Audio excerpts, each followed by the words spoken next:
कक्षा 6, 7, 8 के लिए समास विकरण आपके सामने।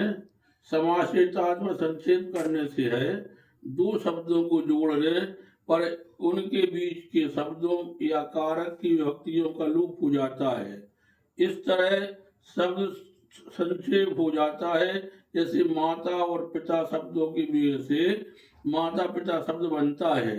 राजा का पुत्र शब्द के योग से राजपुत्र बनता है। समास की परिभाषा है दो या दो से अधिक शब्दों के मेल की प्रक्रिया को समास कहते हैं। दो या अधिक शब्दों के मिलाने पर जो नया शब्द बनता है उसे समासिक पद कहते हैं। समास भाषा का संक्षिप्तीकरण है। समास के भेद प्रकार। समास के 6 प्रकार हैं। पहला है अव्ययीभाव समास।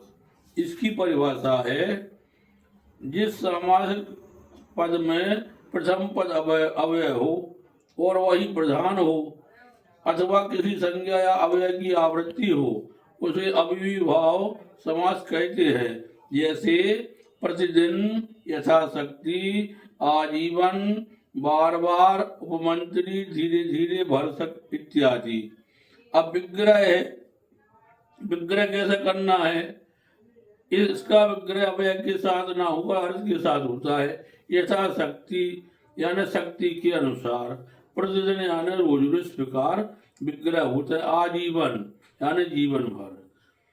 अन्य उदाहरण है घर घर, द्वार द्वार, पास पास, बार बार, आवृत्ति सूचक है। उपमंत्री, दिन भर, आमरण, रातों रात, यथा संभव, कभी कभी, हाथों हाथ, यथा योग। ये अव्ययीभाव समास के उदाहरण हैं। इनको आप सुनकर काफी में लिख सकते हैं।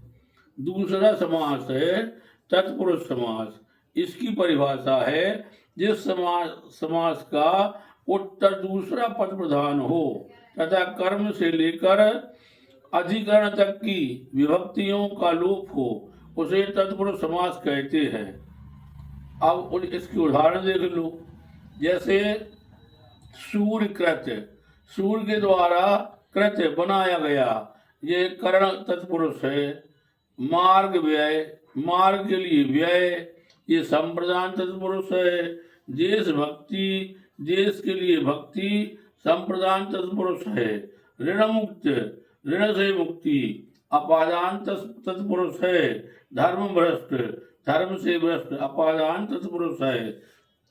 इसी प्रकार अन्य उदाहरण है नेत्रहीन, रसोई घर, विद्यार्थी, भोजनालय, पुरुषोत्तम, दीपशिखा, घुड़सवार इत्यादि। इसके पश्चात तीसरा समास है कर्मधारय समास। जिस समास में एक पद विशेषण और दूसरा विशेष हो उसे कर्मधारय समास कहते हैं। अथवा जहाँ प्रथम पद दूसरे पद की विशेषता बताता हो उसे कर्मधारय समास कहते हैं। जैसे नील कमल, कमल कैसा, नील के समान। चरण कमल,